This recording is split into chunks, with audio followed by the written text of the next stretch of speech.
No, it's okay. Don't be sorry about it. Don't be sorry. You should be sorry. Why would you flick me off? I did nothing to you but sit in my car. And then you flash a gun at me. Yo, you're crazy. And this is so crazy to me. This is exactly what white people be doing. And then play victim. Play victim. That is so crazy. Please go in your house, sir.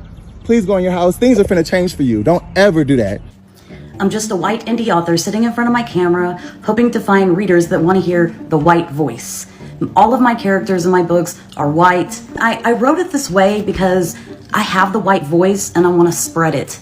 And so that you can learn about white culture and respect white culture. Oh, liberals and black people just assume that all white people like me are racist, blah, blah, blah, blah, blah. Yeah, and they are absolutely right to do that. Do you want to know why?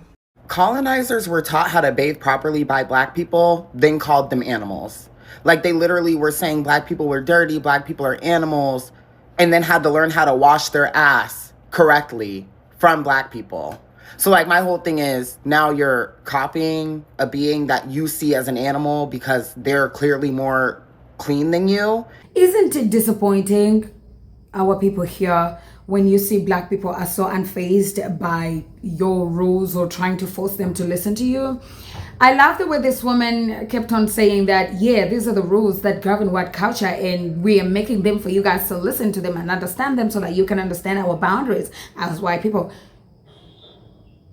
Doesn't it feel exhausting that now you have to put emphasis, energy, power? It's kind of like you have to force your message onto black people to get it. Like, that white man literally flashed a pew-pew in front of a black man and the black man just take your ass to the house, go, bye. Yeah, I saw what you did, but next time I'll see you. And he was looking there like a toddler who is lost, not knowing what to do, looking for mom and dad to tell him where to go next because like he did not get the response that he wanted from this black man. Ladies and gentlemen, I'm going to show you some clips of how black people are reacting to white people, where white people think their authority as them, their skin is being questioned. No, because they look lost. How dare you as a black person question me? I'm supposed to shush you or you're supposed to see me and tremble. But black people are literally out in the streets treating them like, and now mind your business. Keep moving, my dear. Keep it moving. Please go in your house, sir. Please go in your house. Things are finna change for you. Don't ever do that. That is so crazy to you. That's so crazy. Go ahead. I know you're sorry. You're gonna be very sorry. Go ahead into your house. Y'all, he flashed a whole gun at me. I'm sitting here waiting on my friend. He flashed a whole gun. I hope these the apartment people right here. Excuse me, do you guys work here? Do y'all work here?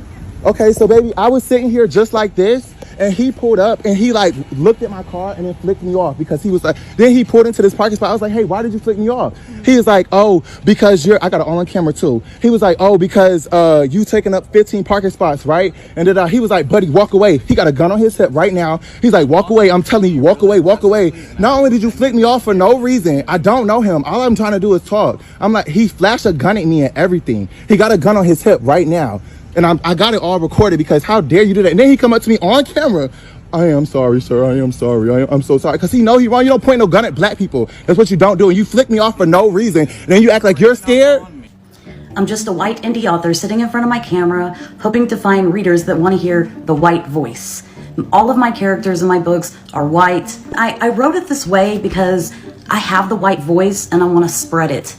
And so that you can learn about white culture and respect white culture. And I think it's really important because the white culture is just crapped on all the time. We hear things like, oh, you don't even have culture, and what is your culture? Just slavery? You know what I'm talking about because you've heard it. You want us to respect not washing your legs and eating unseasoned food? That's what you're mad about? Being black is exhausting and having to deal with racism is exhausting.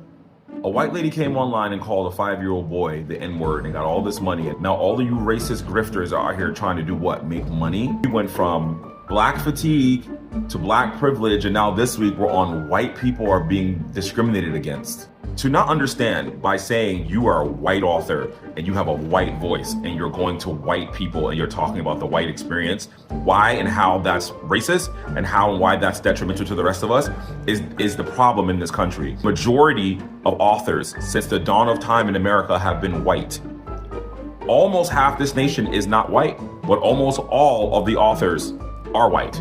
In 2020, the publishing industry entered a moment of moral urgency about the persistent lack of racial and ethnic diversity among employees and authors. The industry is disproportionately white, and the canon of published books from trade publishers is overwhelmingly so. According to one analysis, 95% of American fiction books published between 1950 and 2018 were written by white people. While that analysis looks at a broad sweep of time, more recent figures indicate that both the publishing industry and the books it puts out remain disproportionately white. The lack of diversity in the ranks of publishing professionals and in works brought to the market are linked. In a cultural industry like publishing, where subjective interpretations of what constitutes good or marketable literature are a major determinant of what gets published, the whiteness of the industry staff has accompanied largely white kind of published authors. Not only is the United States a demographically diverse nation, as of the last census, an estimated 42% of the country are people of color.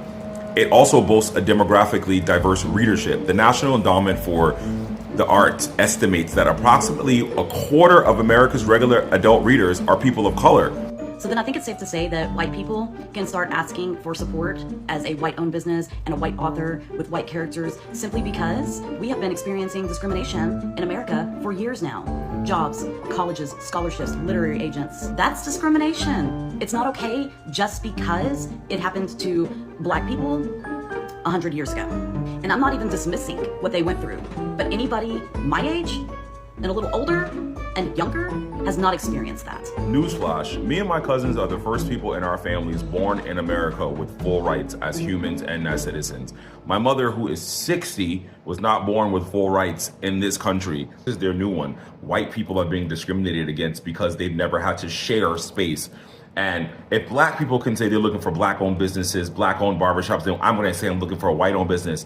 Newsflash, all the businesses are white. All the industries are white. All of the schools are white. My reality as a black man is that I exist within a white country. That is not even a white country. 42% of the people in this country are people of color, but you guys control 90% of everything. When people have never had to share any sense of equity, any sense of responsibility, and you've always been on top, when other people want something and they want to raise themselves up, you guys feel attacked. You feel like you're being attacked, when in reality is nothing's happening to you. You're still in control of the systems of power in this country.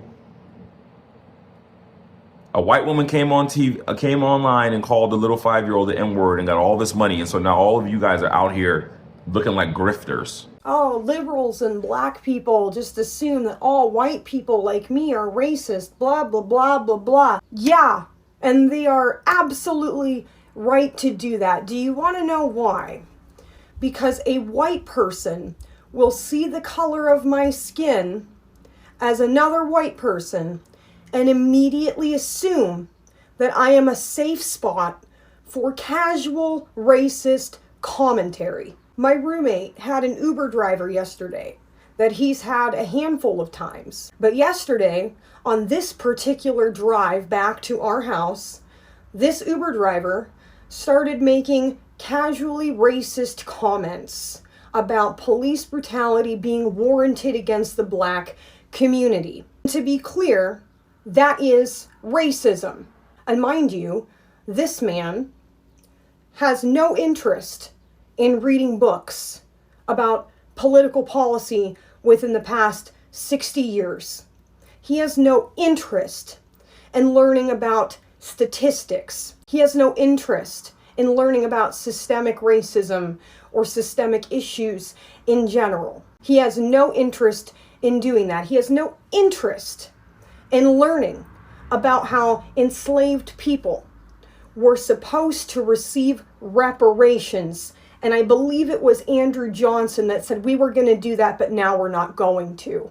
And then came Jim Crow and black code laws. He has no idea that a white man with a criminal record is like 10 times more likely to get a callback interview than a black man without a criminal record. Most white people do not care to learn. And so they say racist shit in front of other white people because they assume that our skin color is a safe space for casual racism, not realizing that the government has created the conditions of poverty in which black people live in. That the government has created the conditions in which black people are funneled in and out of the prison system like a revolving door. Most liberals and leftists and black people might think that most white people are racist, and that is completely warranted because most white people will see another white person and feel immediately comfortable spouting casually racist comments as if they're going to get immediate approval for those comments. Colonizers were taught how to bathe properly by black people, then called them animals. Like they literally were saying black people were dirty, black people are animals, and then had to learn how to wash their ass correctly from black people. So like my whole thing is now you're copying a being that you see as an animal because they're clearly more clean than you.